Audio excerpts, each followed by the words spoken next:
마태복음 22장 1절에서 14절, 이 혼인잔치의 비유죠. 생명실제가 없는 기독 종교인, 그렇게 제목을 잡았습니다. 마태가 마태복음을 쓰고 있는데 여기까지 그걸 쭉 봤지만 마태가 종교에 대해서 계속 경고를 하고 있죠. 이것은 유대교를 공격하는 게 아니죠. 지나간 유대교를 마태가 공격하려고 적는 것이 아니고 지금 이미 사도 공동체가 이루어졌는데도 그 사도 공동체 안에 사람들이 다 말씀으로 사는 게 아니죠. 그죠? 그래서 이미 또 그 안에는 종교화가 시작되고 있기 때문에 저렇게 멸망한 종교처럼 되어서는 안 된다라고 하는 것을 교회 안에 있는 사람들에게, 다시 말해서 교회 안에 들어와 있지만 종교인인 사람들, 기독 종교인이겠죠. 현대 우리 시대죠. 기독 종교인들의 그 위선을 스스로 일깨우려고 적고 있는 거죠. 그래서 세 개의 심판 비유를 했는데 세 개의 심판 비유의 총 결론으로 이것이 나오는 것은 우리에게 경고하려고 적는 것이지 유대교하고 시비하는 것 아니죠. 그래서 전체적으로 보면은 이게 무슨 권위로 그렇게 예수님에게 질문했죠? 그러니까 종교는 스스로 자기들이 실제가 아닌 것을 증거해요. 예, 하나님의 권위가 눈앞에 있는데 그 하나님의 권위를 전혀 모르죠. 왜냐 그러면 종교는 실제가 아니기 때문에. 실제면 알아보겠죠. 그래서 두 아들의 비유에서 핵심이 무엇이었습니까? 뉘우쳐. 나는 안 갑니다. 그렇지만 뉘우쳐서 간 그 아들이 유업자가 되는 거죠. 그러니까 뉘우치는 것은 실제를 만난 돌이킴이죠. 그죠? 그래서 창기와 세리가 오히려 더 먼저 들어가게 되는 것이죠. 그래서 그 반대편에 있는 혼인잔치의 비유는 실제 없는, 다시 말해서 종말을, 심판을 계속 회피해온, 그러니까 말씀을 만나는 것이, 말씀을 사는 것이 종말을 만나는 것이고 심판을 만나는 것인데 실제가 없으니까 말씀을 살지 않는, 그리고 그 가운데 포도원 농부의 비유와 버린 돌의 비유가 있는데 포도원 농부의 비유는 뭐예요? 소유하려고, 이 현상을 소유하려고. 그러니까 말씀을 살지 못하는 이유는 이 현상을 내 것으로 소유하려고. 현상을 내 것으로 소유하면 이게 확실해지고 내 마음대로 될 것 같거든요. 그래서 결국은 오히려 보배를 버린 자들이 된 것이죠.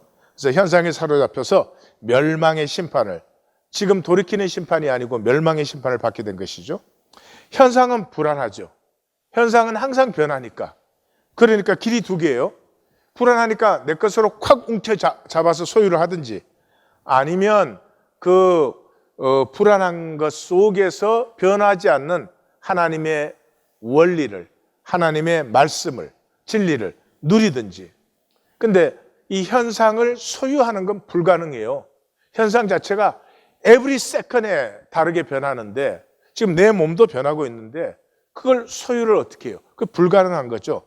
그러니까 결국 멸망하게 되는 것이고, 오직 은혜로 이 모든 것이 되어지는 것은 하나님의 선하신 은혜이기 때문에 오직 누릴 뿐이죠. 근데 무엇으로 누려요? 말씀이라는 원리대로 누리는 것이죠. 그래서 이 대표적인 것이 전쟁과 평화죠. 전쟁과 평화에서 나폴레온이 영웅이 돼가지고 막 들어와서 차지해요. 총칼로 짓밟으면 다 자기 것이 되는 줄 알아요. 그런데 그게 쿠투조프라는 러시아 사령관은 그냥 들어오면 비켜줘요. 네가 아무리 그 총과 칼로 차지한다고 네 것이 되지 않아. 계속 그냥 들어오면 물러가고 들어오면 물러. 나중에 모스크바까지 물러가죠. 어떻게 됐어요? 나폴레온이 유럽을 다 정복한 것 같은 나폴레온이 거기서 망했죠. 우리의 삶이에요. 현상을 움켜쥐려고.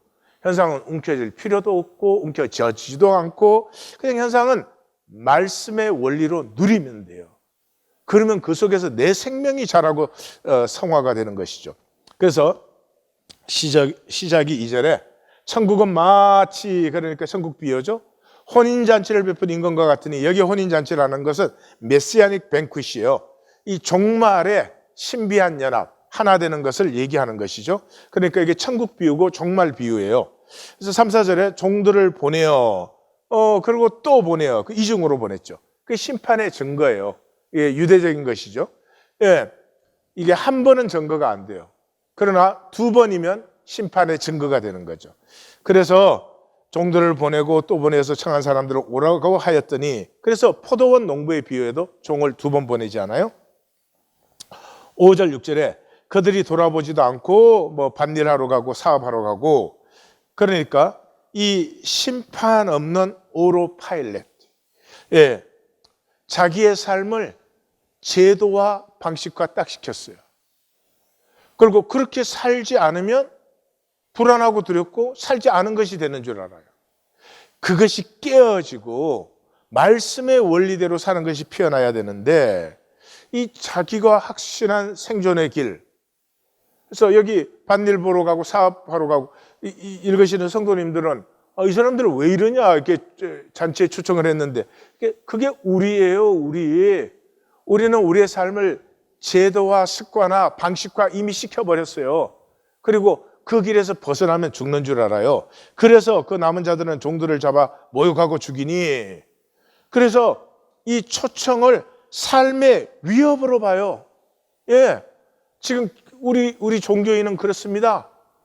십자가로 살자. 이 마귀의 길로 살든지 십자가의 길로 살든지 두 개의 길밖에 없어요. 둘 중에 하나예요.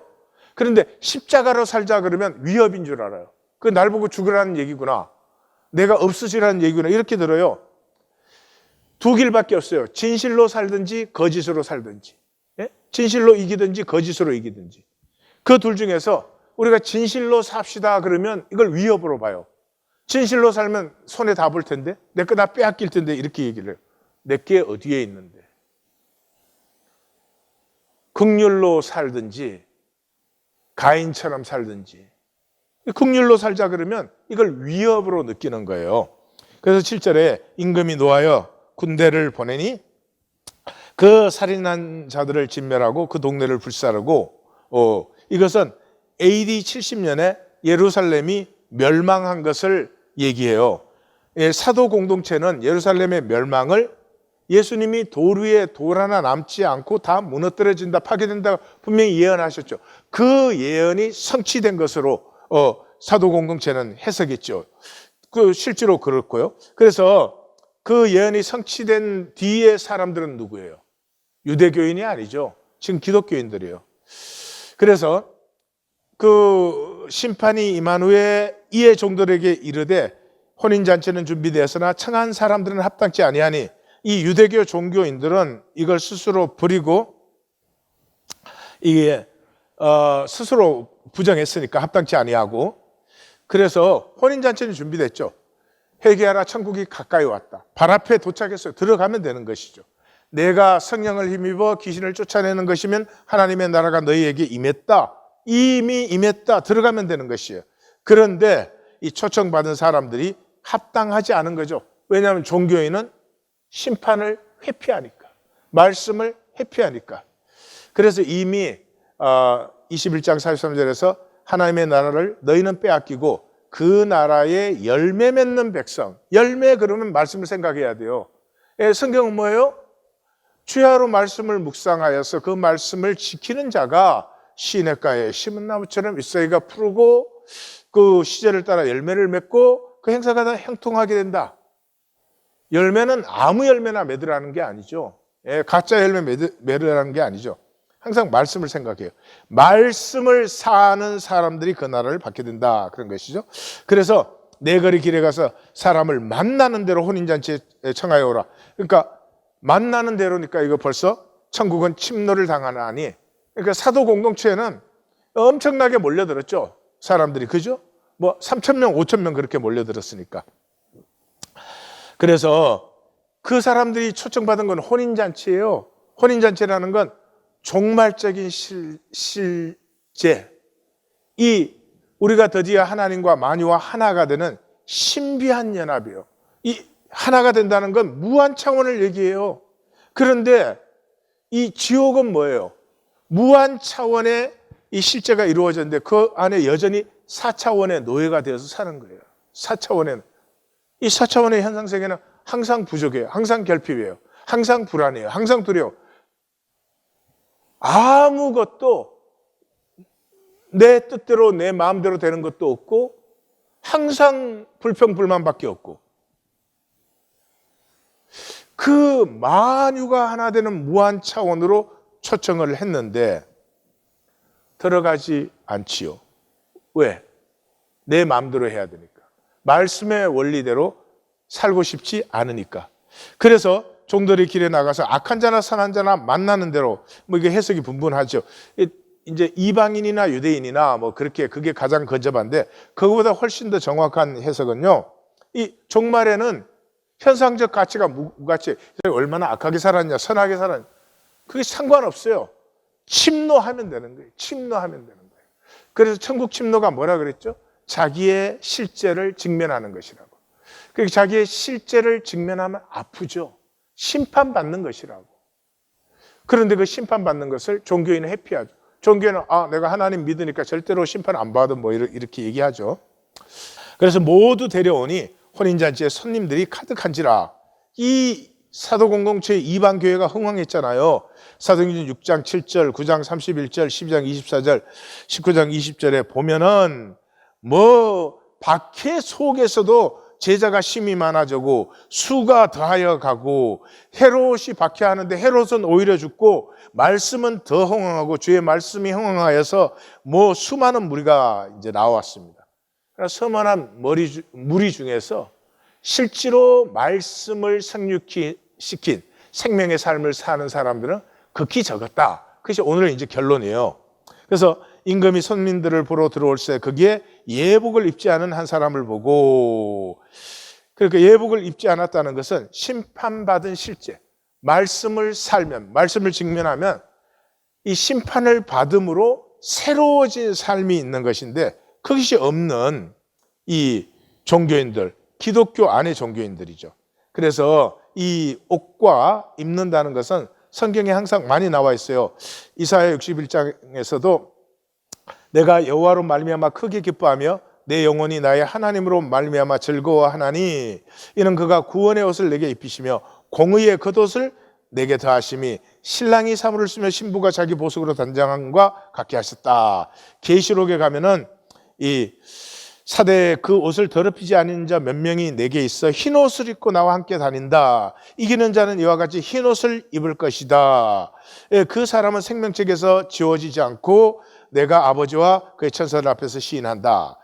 그래서 제일 7교회 마지막 부분에 가면 내가 너를 권하노니 내게서 불로 사사한 금을 사서 부여하게 하고 흰 옷을 사서 입어 벌거벗은 수치를 보이지 않게 하라. 그렇게 하죠. 그리고 제일 끝에 19장에 가면은 그에게 빛나고 깨끗한 세마포 옷을 입도록 허락하셨으니 이 세마포 옷은 성도들의 옳은 행실이다. 여기 옳다는 말은 윤리적인 얘기가 아니고 말씀의 원리로 사는 삶을 얘기하는 거죠. 그래서 성경에서 입어라 그 말은 살아라 그 말이에요. 로마서 13장 14절에 오직 주 예수 그리스도로 옷 입고 그리스도를 살아라 그 말이죠. 정욕을 위하여 육신의 일을 도모하지 말라. 에베소 4장 24절에 하나님을 따라 의와 진리의 거룩함으로 지으심을 받은 새 사람을 입어라, 새 사람을 살아라 그 말이죠. 골로새 3장 12절에 그러므로 너희는 하나님이 택하사 거룩하고 사랑받는 자처럼 긍휼과 자비와 겸손과 온유와 오래 참음을 옷 입고 그 긍휼과 자비와 겸손과 온유와 오래 참음을 살아라 그 말이죠. 예, 그래서 12절에 이르되 친구여 어찌하여 예복을 입지 않고 여기에 들어왔느냐. 그러니 이 신비한 말씀으로 말미암아 일어나는 신비한 연합의 자리에 들어왔는데 이 사람은 말씀의 원리를 살지 않은 사람이죠. 그래서 그 사람은 할 말이 없어요. 그래서 심판은 자기 스스로 받는 것이죠. 그 질문을 딱 받았을 때 자기는 여기가 자기 자리가 아닌 걸 알아요. 자기는 멸망이 마땅한 걸 아는 거죠. 그래서 임금이 사원들에게 말하되 그 손발을 묶고 바깥 어두운 데에 내던지라. 거기서 슬피 울며 이를 갈게 되리라. 이거 뭐 하나님이 잔인하다 이런 게 아닙니다. 그 사람이 스스로 아는 자기의 자리로 이 사람은 거기가 편해요. 이 사람이 이 천국 안에 있으면 이건 영원한, 정말 그건 견딜 수 없는 저주예요. 영원히 견뎌야 되는데. 그래서 하나님이 말씀하셨을 때 못 알아들어. 못 알아들은 사람은 그래도 하나님이 처벌하지는 않아요. 두 번째는 이해하고 살지는 않아. 이 사람은 자기 주권으로 말씀을 패한 사람이에요. 근데 가장 악한 것은 무엇이에요? 이해 다 해놓고는 듣는 척, 사는 척만 하는 거죠. 그게 이 탕자의 비유나 이 두 아들의 비유에서 큰아들이죠. 그게 종교인이죠. 듣는 척해요. 뭐 말로 보면은 정말 대단합니다. 그런데 삶은 아무것도 없어요. 종교인은 가장 악해질 수 있어요. 하나님 앞에. 우리가 깨어 있어야 됩니다. 그래서 청함을 받은 자는한테 택함이 에클렉타스 그런 단어인데 이번 자는 적다. 이게 남은 자의 역사죠. 남은 자의 역사. 이 역사는 내내로 거짓 종교가 강물처럼 흘러요. 근데 그 강물 같은 그 거대한 물결 속에 남은 자는 아슬아슬한 쫄쫄쫄쫄 흐르는 맑은 시냇물로 흐르고 있는 것이 남은 자의 역사예요. 그러면 왜 우리는 이 귀한 은혜와 생명을 누리지 않고 이 자꾸 종교에 그 외식하는 자가 되느냐? 이원론이에요. 이유가. 종교에 머물게 하는 마귀의 최고의 거짓 기제가 이원론이에요. 우리는 그래요. 세상 따로 천국의 삶 따로. 세상에는 이렇게 살 수밖에 없지만 내가 나중에 천국에 들어가면 저렇게 그렇게 이원론적으로 단절되지 않습니다. 여기의 삶이 영원한 관성으로 천국이 됐든 지옥이 됐든 영원한 관성이에요. 그래서 또 육과 영을 분리해요. 자기네 마음대로 이렇게 합니다. 아우, 삶은 어쩔 수 없는 거지. 이렇게 살 수밖에 없지. 그러나 나는 하나님 믿고 있어. 그래요. 네.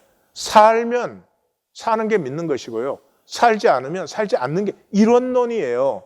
자꾸 이원론으로 이 마귀는 분리시킨 거 아니에요. 그러니까 마귀에게 속아서 거짓을 하죠. 천국의 삶을 상실해버려요. 이원론 때문에. 매일매일 심판받는, 매일매일 생명 실제화하는 것을 소멸해버려요. 영은 육으로 성육돼야 됩니다. 그게 이론론이에요. 본질은 현상으로 나타날 때만 가치가 있는 거예요. 신앙은 삶으로 성육할 때 영과 육이 하나 된 것이고 본질과 현상이 하나 된 것이고 신앙과 삶이 하나 된 것이 구원이다. 나눔 가이드. 예수님 당시로부터 예수님께는 많은 무리가 몰려들었죠. 어마어마하게. 그러나 십자가까지 따라간 사람은 몇 되지 않습니다. 부활의 소식이 전거된 후에도 모인 사람은 120명 정도였어요. 종교에는 무리가 몰려듭니다. 삶은 피하고 생각과 말뿐인 것은 누구나 좋아합니다. 생각으로 공부 못할 게 뭐 있어요. 그러나 실제를 직면하고 말씀의 심판을 받는 것은 모두가 싫어합니다. 나는 남은 자인가 종교인인가 나누어 보십시다. 하나님,